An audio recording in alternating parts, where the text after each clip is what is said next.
Hi guys, and welcome to my retro watches. I am really excited to bring you this video.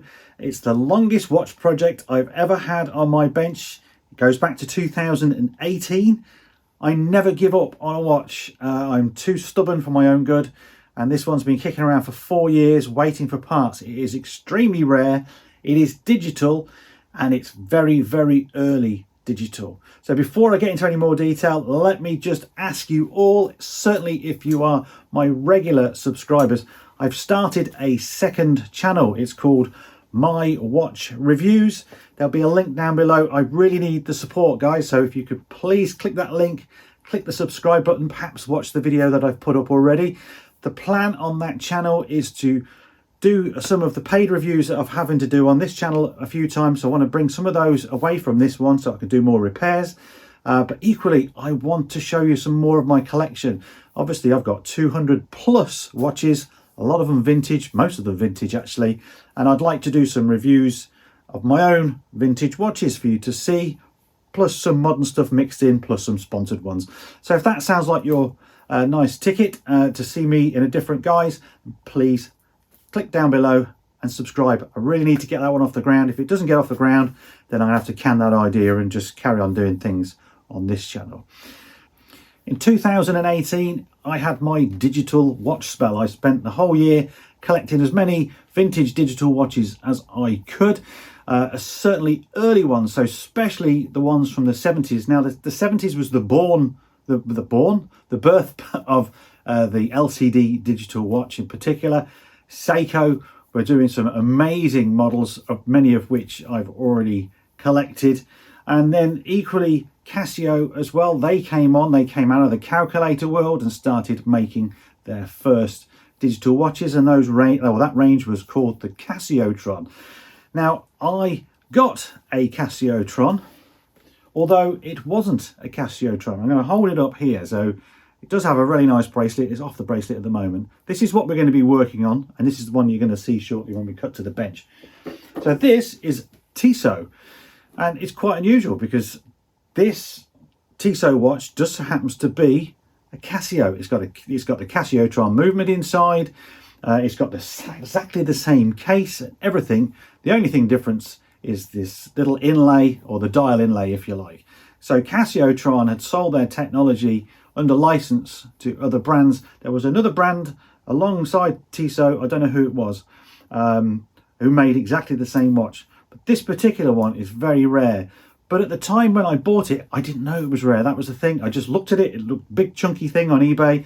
It showed that half the digits were working, and I thought, well, I can fix that, no problem. I think I spent about £40 on it, and it turned up and it was like in really, really good condition visually. So I went inside the module, didn't really know what I was doing. I found a crack, and the thing was, these were boards that you couldn't repair. They were made out of ceramic, and in messing around, I probably made that crack a lot worse, and the end of the display happened and it never worked ever again. And I was really gutted because I'd got my hands on it. It felt really good, big chunky thing. And I looked and looked and looked for donors. I couldn't find one. Then by luck, a friend of mine called Lode, who is in the Seiko Passion group, said, I've got one of those. I've got the Casiotron version. It's dead. I'll send it you. So he did. And unfortunately, when I went into that one had an enormous battery leak, like the one that you've never seen before. It was destroyed and there was nothing I could do.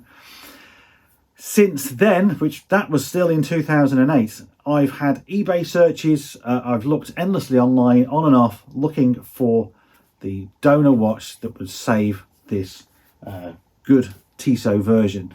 But it's like gold dust. They are very, very rare. And I'd given up almost, really.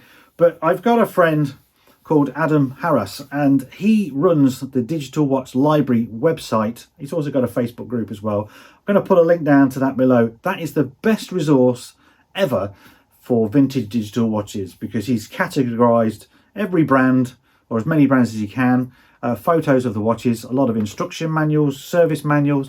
It is incredible, the database that he's collated there. And over the last few years, we've been communicating on and off. He's helped me, I've helped him, so on and so forth. And I did some things for him recently, and I mentioned this again. I says, I really want to find this board for this watch. If you've got one, let me know. And he didn't, sadly. But out of the blue, a few days ago, he emailed me with an eBay link saying, is that the one you need? And well, I've bought it. Let's put it that way. I've bought a donor. It's not quite the same watch, but it is the same module. And I have to publicly thank Adam, because you don't really realise how much it means to me after all this time. It's like reaching a grail. He could have quite easily bought that for his own collection, but he was, you know, good enough. And this is what's so great about the watch community, actually, is that when you're in this group, and you like my Facebook group and other ones, and you know each other personally, it is amazing how much we all scratch each other's backs and help each other, because we've all got the same passion at the end of the day. We want to collect the watches, we want them working, and if I can help somebody, I will, and so on and so forth. So it is fantastic, and hopefully we're going to go to the bench now. I'm going to show you the watches. It should be quite easy repair, but there's a few other little tweaks I want to do as well to show you. And I'm going to show you some other examples of early Casios as well. So if that sounds like your boat, carry on watching. Don't give up. And we'll go to the bench now. So now you can see the watch close up. The bracelet's not attached. We'll show you that in just a moment. But here's the head of the watch. It is in remarkable condition. This is going to be 45, 48 years old, something like that. And there's going to be some interesting things to discuss as we get into it. Certainly what Tissot have done with Casio. This is the Casio version. So you can see it says Casio or Casiotron. And you've got a blue screen. Exactly the same case. Exactly the same bracelet. And this is the donor. So it's slightly different case, but we know that the module is the same. And if we turn them all over, it gets quite interesting again. So they all say Casio on them. This one says Casio on them, Casiotron. We have the S11 and then the serial number, and the Tissot is completely plain. So Tissot, can't even say it, couldn't even be bothered to write their own name on the back of the watch. They were just jumping on the bandwagon of this new technology. But it's interesting that they would choose a Casio in order to present their own brand with a digital watch. I do wonder whether they would do that in today's world, whether they would actually now look down their nose perhaps at Casio. So the plan is going to be to literally take out the module from this one, maybe clean it up a bit. We can have a look at the circuit board because it is early circuitry in digital watches, and I'm hoping it's just going to fit straight into here, and then we can see a little bit more about Tissot and Casio.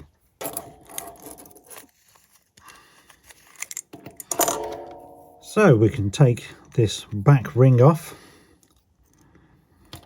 and there is quite a lot of crud that I can see, debris, but it is coming off quite easily. And let's hold that up a bit closer for you.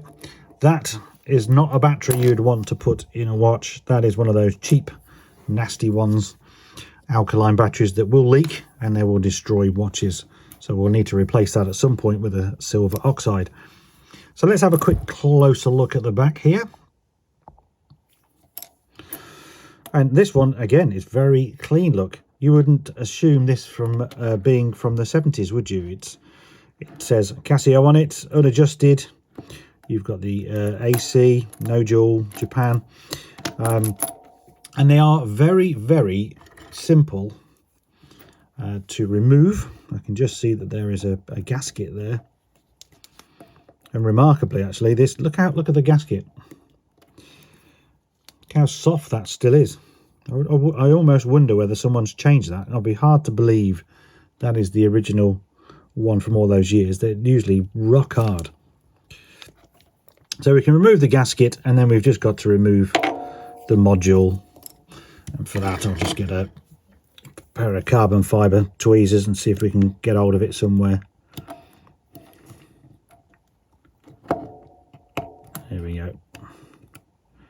Obviously I don't want to damage it at this stage. And that almost gives the game away what I want to discuss.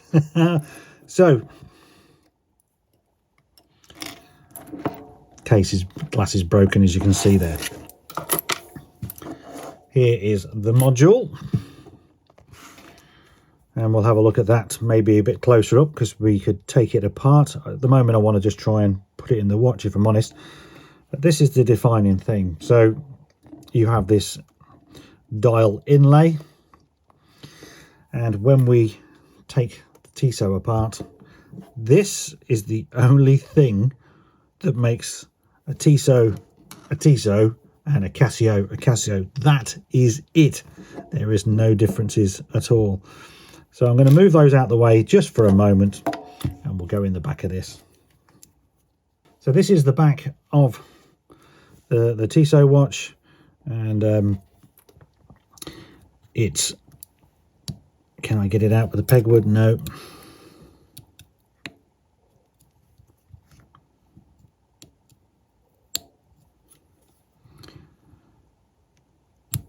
So this one's been a bit more stubborn.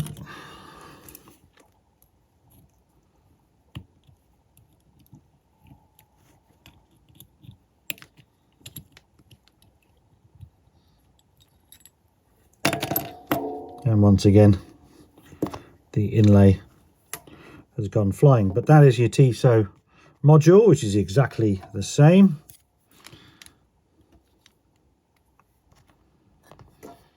And that makes the Tissot. So in theory, all we've got to do is remove that, put this on, and you'd like to think that that is going to be job done, as long as the holes line up for the dial inlay. But I'm pretty sure that they're going to. I'm not using finger cots at the moment, but I do intend on cleaning everything. So that just fit on there. So that would go in the watch quite happily, and it would work. But we're going to clean everything down, and we're going to have a closer look for the sake of it. So I thought I'd just show you this quickly. This is the Casio back. It's got some reference numbers on there. Not sure what they would mean in particular, but the Tissot one has got some Swiss writing here and a serial number, and I don't know if you can see that on camera, it has actually got a service mark. So at some point in time somebody has tried to service it. You know, what do you do to service a digital watch? Really, you just give it a bit of a clean and make sure the components are working. That is all you can do. There's nothing mechanical in this particular watch, but it's interesting to see. Not something I've noticed, but then I haven't really been in the back of this watch for some 4 years.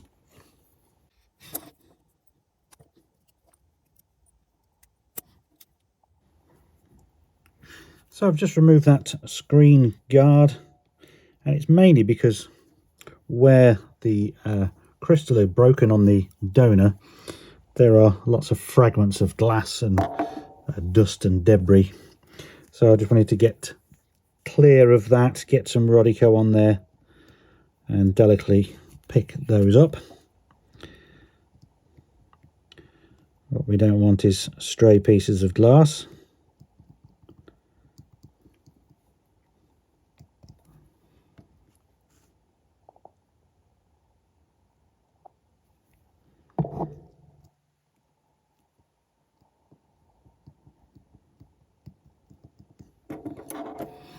And I think there's a little bit stuck in there. I can't tell whether it's a bit of the screen or a bit of the glass. I'm not going to chance it.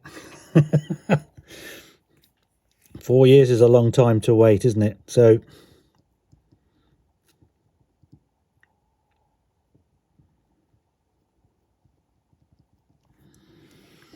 okay, I'm happy with that, and I don't actually think that plays too much of a part in taking the next bit out, which is to remove. I've already removed 2 of these screws and then decided to do the front, so I'm going to remove these 2 and get in there and show you the circuitry. because it is really interesting to see. And that is what an early Casio circuit should look like. And it is amazing just to think how old this is, and compared to other things that I've seen, that is amazingly clean. So what I was talking about really is all the white part, that is ceramic, and the wire bonds are these sort of grey lines. And if anybody in the comment sections wants to tell me how they work, please do so, because I mean, okay, yes, I know, you know, obviously power travels down them, but they're not obvious what they are. I think I've got a bit of the broken, yeah, I have. So here is the broken board from the original. You can see it gets quite interesting on the other side. And then when you're looking through the board, you can see that they penetrate, or some of them penetrate, but they're not wires in the conventional sense. So it must be just something that's, well, can hold a current, I guess. Absolutely fascinating. Now, I don't know all the components. I know that's your trimmer, and that is the quartz crystal itself, and that will be an early version of an integrated circuit, I guess, to do the timing. And this is the connector for the battery, to remove that out the way. And I can see just here, can you see it glistening? And that is battery, and I wouldn't be at all surprised if it's the battery that the sellers sold it in. It's probably already leaking, so I may have just caught this one in the nick of time as well, because we don't want battery on the battery leakage on there. That will ruin it over time. Goes to show again, don't use those cheap crappy batteries. They might be all right to just test if something works, but if you're going to wear it on the wrist, do yourself a favor, put a decent silver oxide battery inside. So I'm going to clean that now just with a little bit of alcohol.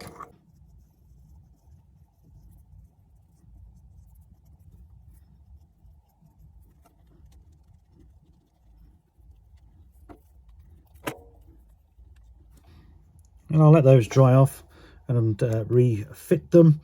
Now, of course, I could really clean the other components in here, but they look so good, and I've waited so long and I don't want to break anything. So I'm literally just going to put the module cover back on again so I know I'm safe, and then we'll discuss a little bit more about what else I'm going to do. Okay, we're back to this point, and I just wanted to show you some weird, like, paintbrush. Let me just zoom out. Paintbrush type things that I bought on AliExpress. Actually, they said they were watch dial cleaners, and they were like £3 or something, and they are very, very soft rubber on the end.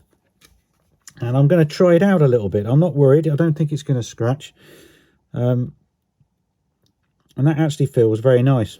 I don't think it's doing much, but there's not much to wipe off. But interesting little tool. You've got a pointy one here so you can get into all the right places.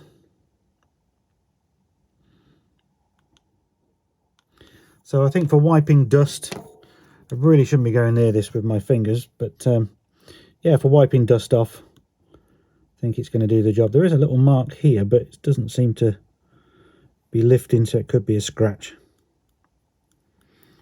Just thought I'd quickly show you those. Interesting. I'll leave a link down below. Why not? Might be useful to somebody. You never ever know. So what have I got else to do? Because it is literally just as simple as a module swap. The case and the bracelet, or the clasp. So again, I'm going to zoom in. So this case, as much as it's very nice, we've got some fine scratching here, and it's highly polished. It's stainless steel. So I'm going to get my Dremel out, and I'm just going to give that a really, really light lick, just to try and bring it back to a bit shiny, because it's pretty obvious from here, whether that's a sleeve or a bit of, almost looks like a Scotch-Brite mark, to be honest. So I'm going to do that. And then this. So Tissot, the T has always got a black background, and this kind of did when it came. It had a little bit of paint left. I put it in the ultrasonic earlier on and it disappeared, but I did take a photo just before it did, just in case, because I had a feeling it might. So I'm planning to try, and I'll literally say try, to paint that back in, because I've got some enamel matte black paint, and I'm just going to try and get it in there and see if it'll adhere. So I need to clean that again with some alcohol as well, and we'll paint that as well.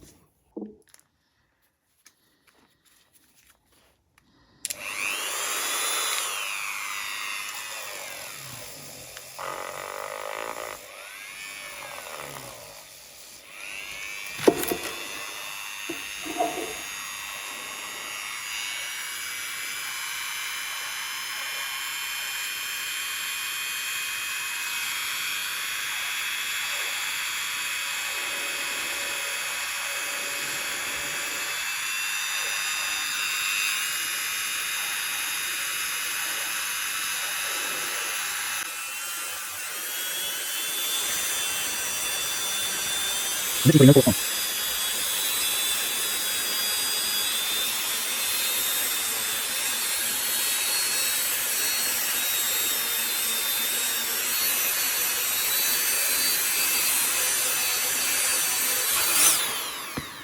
Okay, you can still see the scratches. I'm hampered completely by where the camera is, so I'm going to have to do this off camera. I'm just going to use a couple of compounds, a couple of felt wheels, and I'm not going to apply too much pressure because I don't want to lose those lines at all. Just want to make it a little bit better. So here's the finished result. You can still see some of the scratches. It needs to be cleaned a bit more as well. I've gone over it with Cape Cod as well. It does look a lot better. I might just need to Cape Cod the brush to make it look a little bit shinier too, but that is the case. I want to keep it as original as possible. It was just niggling me that little bit, that's all. So on to the clasp. Right then, I've put down some watchmaker's paper just to help, and I've got the matte black. I'm not sure if it should be matte or gloss, to be honest, but I'm going to go for matte. And I have no idea what to do, really. I've demonstrated many years ago how I repaint the numbers on bezels, where I just paint the number in and then rub it with my fingers, and usually that seems to work. This is a bigger area, but I'm going to kind of try that to start with, because I can still clean the paint off should I need to while it's wet, because I'm not exactly any artist by any stretch. My idea was just to try and fill enough paint in the gaps like so, and then just literally I'm going to wipe it, and as you can see the tea is quite good, and I'll have to do that again, but I need to clean my finger.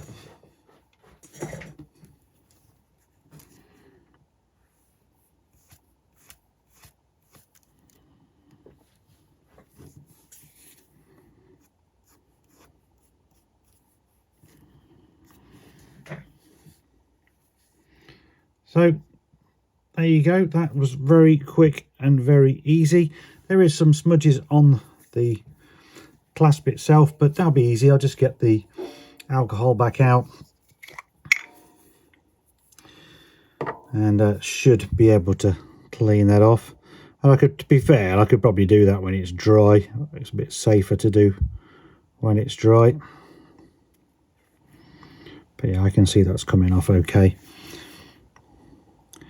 So what I might do is let that dry and then apply a second coat to get a bit of depth on it. And we'll try and look at that a bit closer up again once it is dry.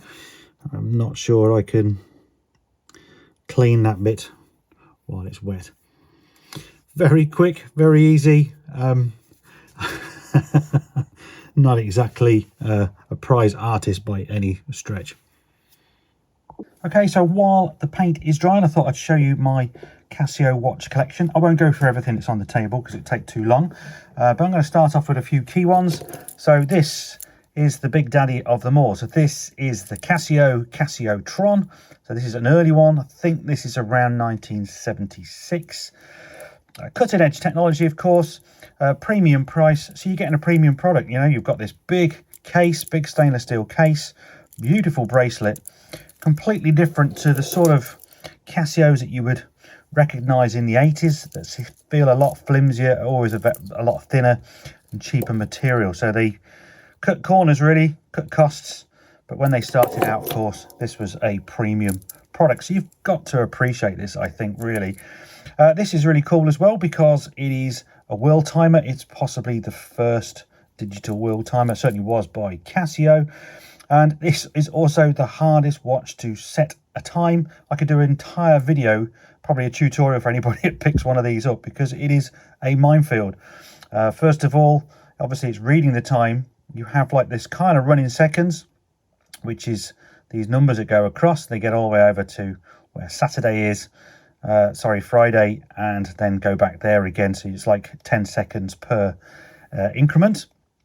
And to use the functions, you've got a stopwatch, you've got a counter, you've got a world time and a time memory. As far as I can tell, a time memory is just setting your own world time set somewhere else, whereas the world time itself has got presets. I can't really show you those.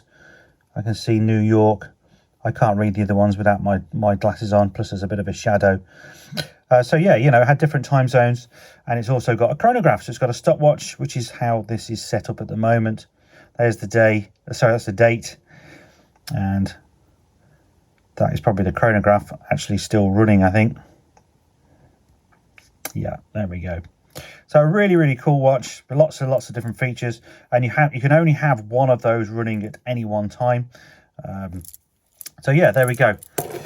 Classic, obviously, sort of 80s one, very slim, no functions at all. The batteries ran out, that's all on this one. The buttons are only for resetting the watch. Then you've got the classic calculator. I remember these at school, really. Really, really nice watch. This isn't the original. It is original Casio, but it's not the original strap for this one. These were Casiotrons. I've seen these say Casiotron down here, but this one says chronograph. This is in mint condition. I spent £30, I think, on this at a watch fair. I was very lucky. You've got this cool graphic of the running seconds around the outside edge, and it's got different functions. Trying to find the stopwatch. There we go. So you can see the graphics going around for the milliseconds. Nice, cool feature, certainly if you are from the age where you remember these fondly. So there we go, that's that one. This is another early one. You can tell it's early because it has, again, it doesn't have seconds here, whereas obviously some, I'm trying to see one that would have that. This one, for instance, you've got the hours, minutes and seconds. This is featured on the channel, and so has this in various digital videos. I think it was a repair on this particular one. Again, very difficult to set because you've got to wait till these lights are on certain days before you can set the function. But we've got a stopwatch and we've got time memory, and I can't remember how to get those to work. I think that's the time memory there, so it's a different time zone. Look, cool watch, very thin. Already back onto the sort of cheaper straps, press straps, if you like. This is another Casiotron. I think this is a ladies' Casiotron. I picked it up because I liked the sort of, I don't know, the stripes that go around the dial there. Very unique. This strap is silky, silky smooth. It is kind of reminiscent of these cheaper versions, but if you felt this, it has got quality, definitely. I think it's because you've got so many different links. It feels nice, actually, when you're wearing it. Very limited functions. Again, you can see this sort of evolution. Sorry, my light is terrible, isn't it? So we've got these indicators again for the running seconds. And this has also got a stopwatch and time memory. So, you know, little features that turn into big features. And if you see what Casio do today, it is on another level. The classic doesn't work at the minute. Melody watch. So when you wanted to annoy your teachers at school, of course, you could set that off, or impress all your mates with the yellow rose of Texas, or whatever it might have been at the time. Unfortunately, the battery's gone out on this one. It's a special battery as well. I really must order it. This is actually quite rare and very collectible. This is the film watch, and it's the film because it was so thin. Everything's made of plastic, but the readout on it, I might put some photos up because I think I've got some photos. The readout is really interesting the way it does it. It's kind of novel in a way, but if you collect Casios or you're into digital watches, these ones again are the ones to have. So there we go. There is just a few. I mean, this is really all I've got. I think there may be one or two more kicking around that I can't remember about. But there we go. If you're interested in digital watches, I'm planning to do a state of my digital watch collection on my second channel very soon. I'm going to go through all of them. I've never done it on this main channel. I've done all my Seikos. I did all of my jump hours and LEDs. Never got around to doing this, and I thought that might be a better place to put it on the second channel. So that will be coming soon. So if you like digital watches, please tune in for that one. Okay, let's go back, see if the paint's dried, and carry on with the video. Okay, we are 24 hours on. The paint has dried. Excuse my fingers and the light, but I think that looks pretty decent, to be honest with you. It is enamel paint, so it should be pretty hard wearing, I would think. And only time will tell. But of course, if it chips off again, then I can quite easily redo it. I did make sure it was very thoroughly cleaned and degreased, and I did use alcohol as well before I painted. So I'm confident it's going to stay there. It works on bezels, so I don't see why it wouldn't work on the clasp. So now the best bit, really, it's building the watch. So I thought I'd bring in the module, but I've also got the other two modules here as well. And that Tissot insert on the top there, or the dial insert as I'll call it, is the only thing that makes that watch a Tissot. The rest of it is Casio. The case is exactly the same. The bracelet is exactly the same. And if I wanted to have a Casio one day in a blue dial or even a black dial, all I've got to do is change these inserts. And you know, I might just do that. I might wear it Tissot for a bit and then change it to the blue one. I know the blue one is of the same watch model, whereas of course this black one is slightly different. But it's fascinating, isn't it, that you think about the 70s, everybody's jumping on the bandwagon of trying to buy or produce digital watches because it was the latest thing. And Tissot reached out to Casio, and Casio said, here's the module, here's the case. Here's basically all you've got to do is print your own insert. It's interesting, isn't it? I mean, I suppose the Swiss watch movements are like that, aren't they? They're general movements are made and then manufacturers would buy them and put them in the watches. So perhaps this is no different. I just find it a little bit surprising and quite novel. But for today, anyway, now it's going to be, let's build the Tissot, because that's the one I've been wanting the most. Modules in the case. I've greased the gasket. All I've got to do is put this back on and secure it with the ring, and then we can put the battery in, see if it's going to work, and then see if the buttons are going to work, and then I'm going to be the happiest man alive. Thought I better fit a new gasket, of which I've got here. If anyone's interested, that is the cousin's number, part number. And this fits multiple hatches, to be fair, a lot of Seiko ones.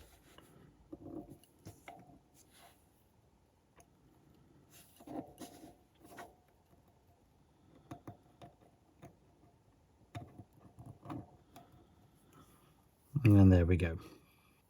So this is going to be the moment of truth. We kind of know the module works, but this is 4 years in the making. So I'm going to drop the battery in there. I shouldn't really use my fingers, but I'm going to put the hatch back on. Here we go. That looks great. I mean, again, how cool is just seeing a few little digitized numbers? For me, it means a lot. The question is the buttons going to work? Yes, they are. This should be a light. Yeah. Oh man, look at that. That's brilliant. Got to figure out how to set it. What is so cool as well, of course, we've got these little arrows as the running seconds, And then you've got a scale here, look, you know, I can't read that with my glasses. 10, 20, 30, 40, 50. And then up here would be the AM and PM. So if it's like my other one, it's quite interesting to set the time. It is quite late here. It is 11:23 PM. So if I press the adjuster button, we get 1. And this is what they do. They count. You don't have to press anything. So we're going to have to wait for that to get all the way to 11 PM.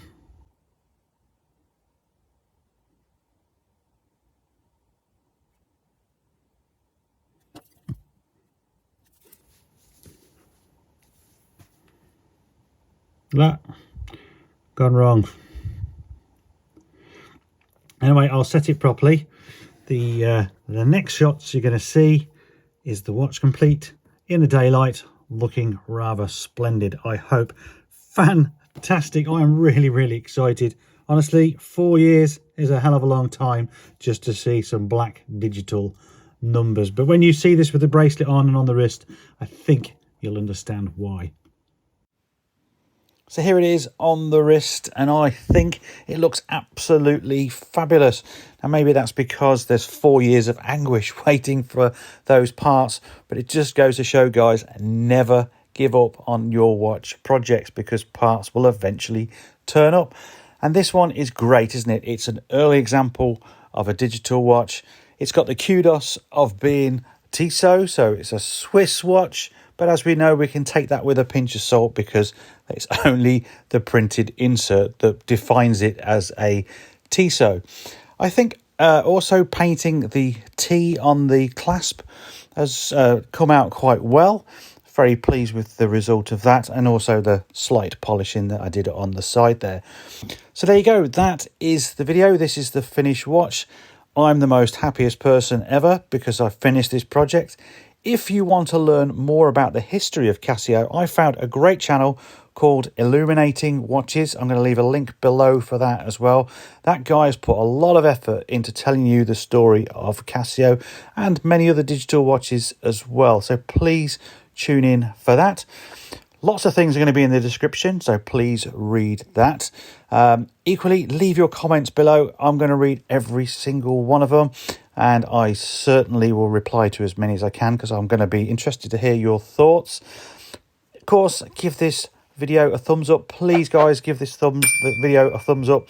My channel views seem to be down at the moment, and I need to drive it as much as I can. And the thumbs up is all I ask, and it really does help. If you're new to the channel, of course, and you enjoyed this video, then consider subscribing. I've got plenty of back catalogue, loads of videos to come, and of course, I've now got the second channel. Finally, I always mention it, the Facebook group, retro and vintage watches and restorations. Lots and lots of mad watch collectors in there, and also watch repairers like myself and restorers and professionals.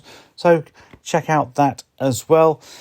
So that's it, guys. Look after your health. No one else is going to look after it for you. Certainly if you're in a certain age group, take control, get yourself tested regular. You don't want to end up to go through what I've just gone through, as the regulars will know. Be back very soon with the Jump Hour watch that is half done. I've just got to finish the rest of the build of that, and I can release that video in the next couple of weeks. Bye for now. Stay safe.